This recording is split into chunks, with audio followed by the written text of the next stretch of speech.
नमस्कार दोस्तों, राधे राधे, जय श्री कृष्णा। स्वागत है आपका हमारे चैनल पर। आज की इस वीडियो में हम बात करेंगे 2025 में हरितालिका तीज का व्रत कब रखा जाएगा। तो जानेंगे व्रत के शुभ मुहूर्त के बारे में, पूजन के समय के बारे में और किस दिन इस व्रत को धारण किया जाएगा, इस दिन क्या करना चाहिए और क्या नहीं करना चाहिए। इन्हीं सभी विषयों के बारे में हम आपको बताने जा रहे हैं। पर दोस्तों, यदि आप हमारे चैनल पर नए हैं तो प्लीज़ चैनल को सब्सक्राइब कर लीजिए, बेल आइकन प्रेस कर दीजिए और एक प्यारा सा लाइक कर दीजिए।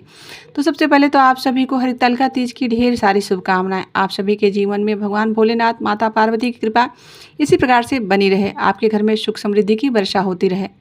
भाद्रपद मास शुक्ल पक्ष की तृतीया तिथि के दिन हरितालिका तीज का व्रत धारण किया जाता है। कहा जाता है कि भाद्रस्य कजरी कृष्णा शुक्लाश्चा हरितालिका भाद्रपद मास के कृष्ण पक्ष के कजरी तीज को शुक्ल पक्ष की हरितालिका तीज व्रत धारण करने के लिए बतलाया गया है।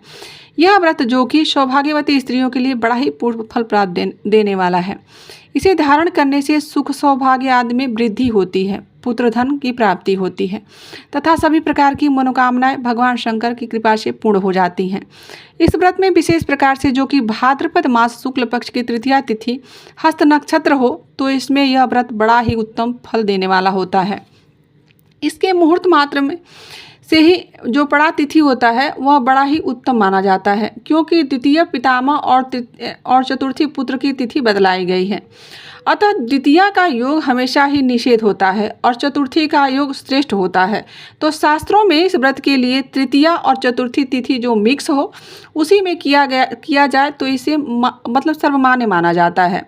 द्वितीया और तृतीया तिथि में जो यह तृतीया प्राप्त होती है वह व्रत धारण करने के लिए अति उत्तम होती है। तृतीया और चतुर्थी तिथि जो मिल जाए तो व्रत धारण करना बड़ा ही उत्तम फल देने वाला होता है।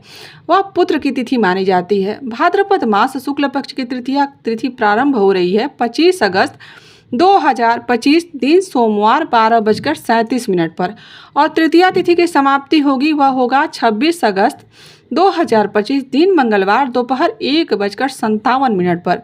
तो तृतीया तिथि की समाप्ति है तो 25 अगस्त को, जो कि द्वितीया और तृतीया मिला हुआ है, इस कारण से इस दिन व्रत धारण नहीं किया जाएगा।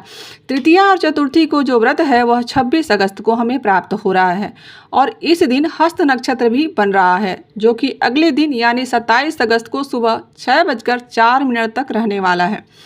तो यह नक्षत्र इस व्रत के लिए बड़ा ही उत्तम माना जाता है। तो 26 अगस्त 2025 दिन मंगलवार को हरितालिका तीज का व्रत किया जाएगा। 26 अगस्त को ब्रह्म मुहूर्त का समय बन रहा है 4:27 से सुबह 5:12 तक।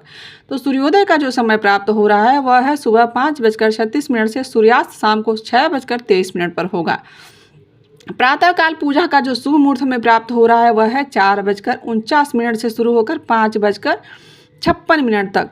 शाम को प्रदोष काल का जो शुभ मुहूर्त प्राप्त होगा वह होगा 5:24 से 7:24 तक और इस दिन जो दूसरा मुहूर्त पूजा का प्राप्त होगा वह होगा 6:49 से शाम को 7:56 तक। इस दिन राहु काल का समय यानी 26 अगस्त को दोपहर 3:01 से शाम को 4:47 तक होने वाला है। राहु काल के दौरान कोई भी शुभ कार्य नहीं किया जाता है, वर्जित माना जाता है यह। इसके व्रत का पारण का शुभ मुहूर्त हो रहा है 27 अगस्त को सुबह 5:40 से सुबह 6:48 तक।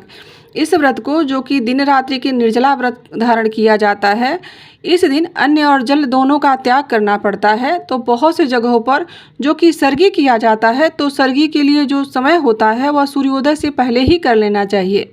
सुबह 3:30 के से लेकर और 4:30 के बीच में आपको सर्गी का समय प्राप्त हो रहा है। तो इस दिन जो व्रत धारण करने वाले होते हैं, जो व्रती होते हैं, वो रात्रि निर्जला रह करके व्रत को धारण करते हैं। भगवान शिव और माता पार्वती की सपरिवार पूजा की जाती है। उनकी मूर्ति बनाई जाती है और फिर विधि विधान से उनकी पूजा की जाती है।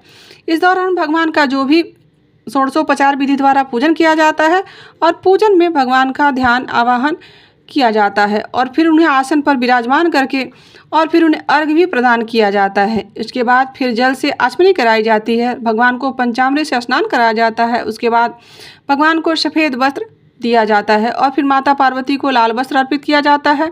उसके बाद चंदन रोली अर्पित किया जाता है, माता को सिंदूर चढ़ाया जाता है, सुहाग की वस्तुएं माता गौरी को चढ़ाई जाती है, फिर अक्षत चढ़ाया जाता है, पुष्प गंध फल, बेलपत्र इत्यादि भगवान को समर्पित किया जाता है। माता पार्वती को बेलपत्र अर्पित करते हैं, उसके बाद धूप दीप दिखाते हैं। अनेक प्रकार के जो भी नैवेद्य आपको प्राप्त हो सके वह भगवान को जरूर चढ़ाएं। जल से आचमनी कराएं। मुख शुद्धि के लिए पान सुपारी और इलायची वगैरह भगवान को अर्पित करें। द्रव्य दक्षिणा जरूर चढ़ाइए जितना आपके पास सामर्थ्य हो। इसके बाद कथा श्रवण करें, भगवान की आरती करके और फिर विराजमान पुष्पांजलि पदार्थ करें। और इस प्रकार से इस दिन भगवान की पूजा की जाती है पूरे विधि विधान के साथ। इससे सौभाग्यवती स्त्रियों का सौभाग्य अटल होता है और उनके दाम्पत्य जीवन में खुशहाली आती है, पुत्र पौत्र की प्राप्ति होती है तथा भगवान शंकर और माता पार्वती की कृपा से उन्हें सुख समृद्धि और सर्व मनोरथ की प्राप्ति होती है। तो दोस्तों यह थी हरितालिका तीज से जुड़ी हुई जानकारी। आशा करती हूँ कि आपको यह जानकारी आपके योग्य लगी होगी और यहाँ तक बने रहने के लिए आप सभी का दिल से आभार। यदि वीडियो अच्छी लगे तो कमेंट करके ज़रूर बताइएगा और कमेंट में हर हर महादेव जरूर लिखिएगा। अभी के लिए इतना ही, मिलते हैं किसी ऐसी जानकारी के साथ। राधे राधे, जय श्री कृष्णा।